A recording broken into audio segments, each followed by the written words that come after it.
Welcome to Nila's kitchen. நம்ம இன்றைக்கி என்ன பார்க்க போகிறோம்னா தக்காளி பொடி ரசம் எப்படி செய்யலான்னு பார்க்கலாங்க. அதுக்கு நான் தக்காளி ஒரு சின்ன தக்காளியாக ஒரு 4 தக்காளி எடுத்து உப்பு போட்டு பசைஞ்சு எடுத்துக்கோங்க. நல்லா கரைச்சி எடுத்துக்கோங்க. எப்போவுமே உப்பு போட்டு கரைச்சிங்கன்னா ஈஸியாக கரைச்சிடலாம். அதுக்கு தான் உப்பு போட்டு கரைக்கிறதுங்க. நான் நாட்டு தக்காளி எடுத்துருக்கேன் பாருங்க. தக்காளி கரைச்சி எடுத்தாச்சு. இப்போ அஞ்சலி பெட்டி ஸ்பூனில் 1/4 ஸ்பூன் மஞ்சத்தூள், கொத்தமல்லி தழை, அந்த தண்டு பகுதியை ஃபஸ்ட்டு போட்டு நல்லா போட்டுக்கோங்க. இப்போ கருவேப்பிலை கொஞ்சம் போட்டுக்கிறேன். இதை நல்லா மிக்ஸ் பண்ணிக்கணும். நல்லா இந்த மாதிரி பிசைஞ்சு வச்சுக்கோங்க. இந்த கொத்தமல்லியோட எசென்ஷியல் ஃபுல்லாக இதில் இறங்கினா தான் அதோட டேஸ்ட் கொடுக்குங்க.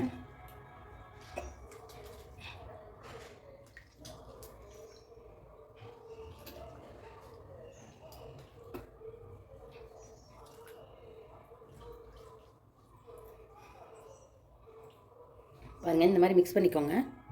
பாருங்கள், இதில் இப்போ நான் ஒரு மிக்ஸி ஜாரில் ஒரே ஒரு ஸ்பூன் சீரகம், மிளகு ஒரு 1/2 ஸ்பூனுங்க, இது கூட பெருங்காய பவுடர் கொஞ்சம் போட்டுக்கிறேன். இதை ஒரு பிளெண்ட் பண்ணிவிடுங்க. இது கூட ஒரு பூண்டு கட்டி தோலோடு போட்டு ஒரு அடி அடித்து எடுத்துக்கோங்க. ஒரு பல்ஸ் ஸ்வீட்டை எடுத்துக்கோங்க.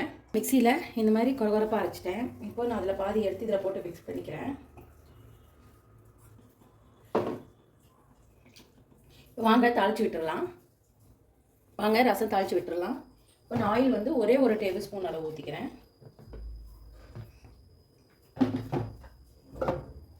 கடுகு போட்டுக்கிறேங்க. நல்லா ஆயில் காயிட்டும்.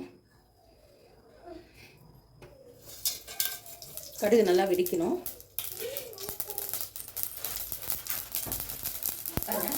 கடுகு நல்லா வெடிச்சிருச்சு. இப்போ நான் ஒரே 2 பச்சை மிளகாய் எடுத்துட்டுங்க. பச்சை மிளகாய் 2 வரமிளகாய் எடுத்துருக்கேன், போட்டுக்கிறேன். கருவேப்பிலையும் கூட போட்டுக்கிறேன். இப்போ நம்ம அதை இடித்து வச்சிடலாங்க, அதை போட்டுக்கலாம். மிளகு சீரகம் எல்லாம் போட்டு நம்ம மிக்சியில் பிளெண்ட் பண்ணோம்ல, அதை போட்டுக்கோங்க. ஒரு 2 நிமிஷம் நல்லா இது ஃப்ரை ஆகணும்.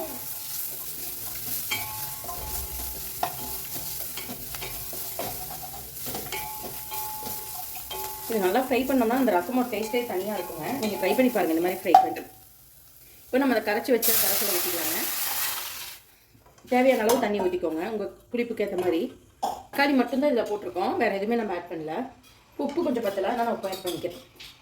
பாருங்கள், ரசம் நல்லா பபிள்ஸ் விட ஆரம்பிக்குது. இன்னும் 2 நிமிஷம் பபிள்ஸ் விட்டுங்க. பாருங்கள், இந்த அளவுக்கு நல்லா கொதிக்கும் போது அந்த கொதிக்கிற இடத்துல லைட்டாக கொஞ்சம் ஓவர் ட்ராப்ஸ் தண்ணி ஊற்றணும். லைட்டாக பபிள்ஸ் வரும். நல்லா கொதிக்கும் போது தண்ணி ஊற்றி கொத்தமல்லி போட்டு மூடி வச்சிடலாங்க. பாருங்கள், இப்போ அந்த பபிள்ஸ் நல்லா வருது. இப்போ நான் க்ளோஸ் பண்ணிக்கலாம். அவ்வளோதாங்க. நுர கட்டினோடனே நம்ம ஆஃப் பண்ணிடணும், ரொம்ப கொதிக்க விடக்கூடாது. அவ்வளோதான். இப்போ நான் ஆஃப் பண்ணிடுறேன். ஆஃப் பண்ணிவிட்டு கொத்தமல்லி தலை தூவிட்டேங்க. மிக்ஸ் பண்ணி க்ளோஸ் பண்ணி வச்சிடலாம். சூப்பரான ஒரு ரசம் ரெடிங்க, தக்காளி ரசம். கண்டிப்பாக நீங்களும் இந்த மாதிரி ட்ரை பண்ணி பாருங்கள். ட்ரை பண்ணி பார்த்து கமெண்ட் பண்ணுங்கள்.